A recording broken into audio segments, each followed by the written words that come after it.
Welcome to my channel. आज हम start करने जा रहे हैं इस वीडियो में चैप्टर क्लास 9th का साइंस बुक साइंस सब्जेक्ट से chapter 1।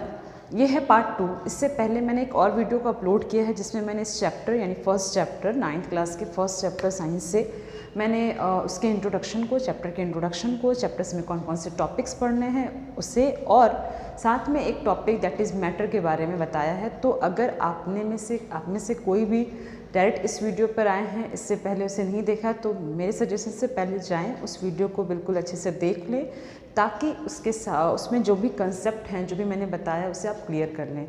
And then the correct method कि आप किसी भी सब्जेक्ट या किसी भी चैप्टर्स को कवर करें, अच्छे से उसके सारे लॉजिक को क्लियर करें। उसमें होता क्या है कि आपको सबसे पहले टॉपिक को सिस्टमेटिक वे में कवर करना है। तो ये चैप्टर का सेकंड टॉपिक है। इससे पहले इसके फर्स्ट टॉपिक को क्लियर कर लें। ज़्यादा बड़ा नहीं है, बहुत ही छोटा टॉपिक है मैटर। इसमें मैंने बहुत कुछ इंपॉर्टेंट चीज़ें बताई हैं क्योंकि वो बेसिक है, ऐसे ये भी बेसिक है। तो आज हम स्टार्ट करने जा रहे हैं फर्स्ट चैप्टर, साइंस का फर्स्ट चैप्टर के सेकेंड टॉपिक को हम टच करेंगे। और इसी वीडियो में हम इसके third topic that is characteristic of particles, वो पार्टिकल जिससे मैटर बने होते हैं उनके बारे में पढ़ेंगे।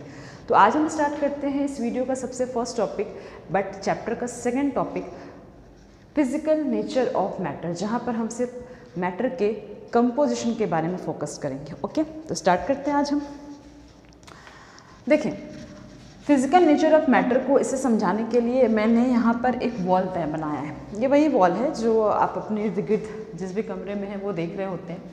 अगर आप इस वॉल को ऑब्जर्व करें, क्योंकि मैं बार बार कहती हूँ आप साइंस पढ़ते हो ना, तो आपके पास सब ऑब्जर्वेशन का पावर और इमेजिन करने का पावर बहुत ज़्यादा होना चाहिए। वॉल को ऑब्जर्व करना है और जहाँ मैं आपको ले जाऊँगी दैट मीन्स मैटर, इसे आपको इमेजिन करना है, उसके पार्टिकल्स को इमेजिन करना है, क्योंकि इमेजिनेशन वहाँ पर करते हैं जहाँ हम उसे कम्प्लीटली फिजिकली देख नहीं पाते हैं, बट जहाँ आप चीज़ों को देख पा रहे हो उसे ऑब्जर्व करें। ऑब्जर्व आपको वॉल को करना है। अगर आप देखें उस वॉल को, तो अगर आपसे कोई पूछे एक वॉल जो कि बिल्कुल एक बड़ा सा बॉडी नज़र आ रहा है, बड़ा सा सिस्टम नज़र आ रहा है, उसका कंपोजिशन क्या है, क्या किसी ने उसे ऐसे ही एज अ लार्ज बॉडी ताकि फिट कर दिया है? बिल्कुल नहीं। सबको पता है कि कोई भी वॉल को जब हम जानेंगे उसे इंट्रोड्यूस होंगे तो हम ये देखेंगे कि बहुत सारे छोटे छोटे ब्रिक्स को हमने बहुत ही सिस्टमैटिक तरीके से अरेंज किया है, जिसकी वजह से एक बहुत ही बड़ा सा वॉल क्रिएट हुआ है। Done. That means the composition of wall is bricks, a small bricks. Done. नज़र क्या आया आपको? वॉल। ब्रिक्स तो नज़र नहीं आ रहे ना, वो उससे अच्छे से कोटेड किया गया है, उसे बहुत अच्छे से अरेंज करके उसे डाला गया। नज़र लोगों को क्या आएगा? वॉल। यानी ऑब्जर्व करने की चीज़ क्या है यहाँ पर? वॉल। बट इमेजिन आप क्या करेंगे? ऐसा नहीं कि वो है नहीं, वो बिल्कुल है वहाँ पर, और उस छोटे छोटे ब्रिक्स से बनकर बना है। अगर आप उसे तोड़ना चाहें और उसे फिर से देखना चाहें कि क्या रियली में वहाँ पर ब्रिक्स हैं, तो आपको वो नहीं मिलेंगे। तो इसका मतलब ये वो मिलेंगे, और इसका मतलब ये हुआ कि अगर कोई आपसे ये पूछे कि वॉल किससे बने हैं, छोटे छोटे ब्रिक्स से, that means the constituent particles और the constituent component, the component of any wall is small bricks. Done. अब हम आते हैं इस टॉपिक को कोरिलेट करते हैं। हमने कहा था लास्ट क्लास में, मैं बार बार बोल रही हूँ, जिन्होंने नहीं देखा था उस वीडियो में जाए, मैटर को कंप्लीट कर लें।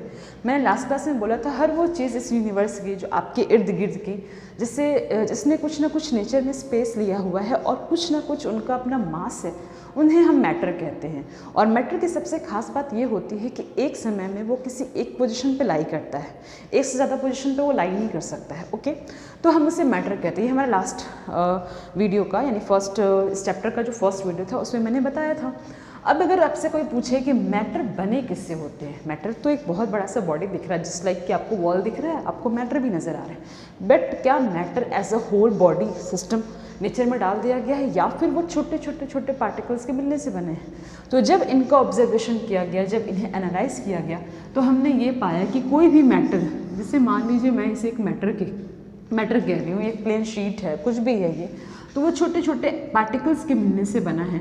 एंड दैट स्मॉलर पार्टिकल, ये इतना स्मॉल होते हैं ना कि ये हमें अपने नेकेड आई से नज़र नहीं आते। यानी अगर आपसे ब्रिक्स कहा जाए आपको नज़र आएंगे, बट ब्रिक्स के अंदर में भी जो छोटे छोटे पार्टिकल्स होते हैं वो आपको नज़र नहीं आएंगे।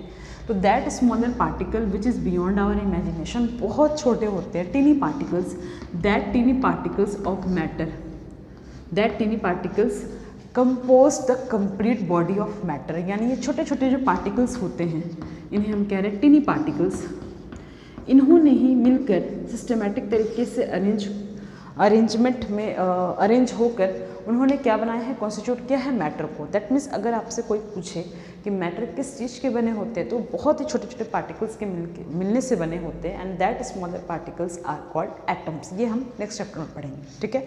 यानी कोई भी मैटर दैट मीन्स आप समझ रहे हैं मैं मैटर के बारे में कहाँ ले जाना चाह रही हूँ, हर वो चीज़ जिससे आप घिरे हुए हैं, जिनका अपना कुछ मास है, जो नेचर में कुछ ना कुछ स्पेस ऑक्यूपाई की है और जो एक समय में एक ही जगह लाई कर सकता है, that body, that system, that substance is called matter. And matter का फिजिकल नेचर ऑफ मैटर में हम ये पढ़ेंगे कि मैटर बने किससे होते हैं। तो दुनिया का कोई भी मैटर हो वो अल्टीमेटली एक छोटे छोटे पार्टिकल्स के मिलने से बना होता है। छोटे छोटे पार्टिकल्स जो इतने टीनी होते हैं जिन्हें हम नेकेड आई से नहीं देख पाते हैं।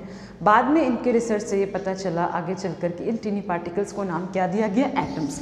एटम्स ये इस चैप्टर का पार्ट नहीं है, ये हमें नेक्स्ट चैप्टर में पढ़ना है।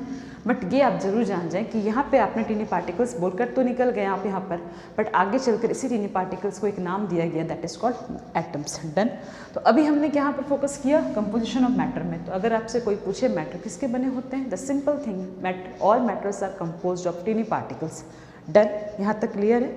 अब सवाल है कि टीनी पार्टिकल्स डायरेक्ट हम क्या इसी पर आ जाएंगे, तो ऐसी बात नहीं है। जब आप एटम्स पढ़ेंगे तो इस चैप्टर को पढ़ाने से पहले मैं बताऊंगी कि कंपाउंड्स क्या होते हैं, मॉलिक्यूल्स क्या होते हैं, उसके बाद हम छोटे से सब्सटेंस में आएंगे एटम। जैसे अब मैं एग्जांपल के वाइज समझाती हूँ। फॉर एग्जांपल आपके पास एक ग्लास वाटर है। डन, क्या है, वाटर। वाटर को क्या हम मैटर बोल सकते हैं, बिल्कुल बोल सकते हैं। कैसे, तो वाटर जो है इसका अपना कुछ मास है, और सेकेंड थिंग कि ये ग्लास के एक इतने स्पेस को क्या किए हुई है, ऑक्यूपाई की है। यानी वाटर ऑक्यूपाइंग सम स्पेस, वो ऑक्यूपाई किया हुआ है, क्या ऑक्यूपाई किया हुआ है, स्पेस, ठीक है। दोनों है इसके पास। डन। इस कंटेनर में ये भरा पड़ा है ये वाटर। द थर्ड थिंग्स, अगर कोई हमसे ये कहता है, या फिर मैंने अभी कहा ये बात कि मैटर जो होते हैं वो बने होते हैं छोटे छोटे पार्टिकल्स के। वाटर को जब स्टडी किया गया तो आप सब सुनते होंगे कि वाटर का जो फॉर्मूला होता है वो होता है H2O। वाटर क्या है, तो मॉलिकुलर लेवल पर देखो, एक होता है मैक्रोस्कोपिक लेवल जो आपको बिल्कुल बाहर से नज़र आ रहा है, जिसको आप देख पा रहे हो, फिजिकली देख पा रहे हो, उसे हम कहते हैं macroscopic level, that is called macroscopic level. तो मैक्रोस्कोपिक लेवल पर आपको वाटर कुछ नज़र आया, और दिखने वाले इन्हें क्या क्या बता सकते हैं कि yes it is liquid, yes it is transparent, okay, बहुत ही ट्रांसपेरेंट होता है, ठीक है, लिक्विड स्टेट का होता है, ज़्यादा विस्कस नहीं होता है, यानी ज़्यादा गाढ़ा नहीं होता हनी के जैसा। ये सारी चीज़ें कोई भी बता सकता है, हर वो देखने वाला बंदा जिसने फिजिक्स का नहीं पढ़ा हो, केमिस्ट्री नहीं पढ़ा हो, साइंस नहीं पढ़ा, बट ऑब्जर्व वो करता है चीज़ों को तो वो बता देगा। बट सिर्फ किस लेवल पे बताएगा, मैक्रोस्कोपिक लेवल पे, जो उसे नज़र आ रहा है। यानी वो मैटर के बारे में बता रहा है सब कुछ, कि मैटर किस स्टेट का है, लिक्विड स्टेट का है, ट्रांसपेरेंट नज़र आ रहा है सब कुछ। बट अगर माइक्रोस्कोपिक लेवल पे उतारा जाए, दैट मीन्स अब मैटर का कंपोजिशन को बताया जाए कि चलो बताओ वो वाटर किस चीज़ से मिलकर बना है, तो जिन्होंने इसे टच किया, जिन्होंने इसे पढ़ा है, वो समझ सकते हैं कि ये कोई भी मैटर टीनी पार्टिकल्स के मिलकर बने होते हैं। और जो बेसिकली इस वाटर को समझ रहा है, स्टडी कर रहा है, और माइक्रोस्कोपिक लेवल पर स्टडी कर रहा है, यानी अब वो मॉलिकुलर लेवल पर चीज़ों को समझ रहा है कि आखिर ये वाटर बना किस चीज़ का है। तो वहाँ आकर आप स्टडी करेंगे कि वाटर का formula, that is molecular formula, H2O होता है। अब सवाल ये है कि ये H2O क्या है, कहाँ से आया ये H2O?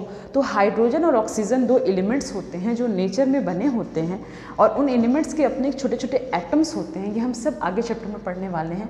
वो एटम्स अपने आप में एक सर्टेन प्रोपोर्शन में मिलते हैं और एक नया मॉलिक्यूल क्रिएट करते हैं, यानी मोर देन 2 एटम्स जब मिलते हैं तो मॉलिक्यूल बनाते हैं, and that molecule is called H2O। यहाँ पर वो मॉलिक्यूल जो मिलकर 2 एटम्स या 3 एटम्स सबके मिलने से जो मॉलिक्यूल बना है, दैट मॉलिक्यूल इज H2O।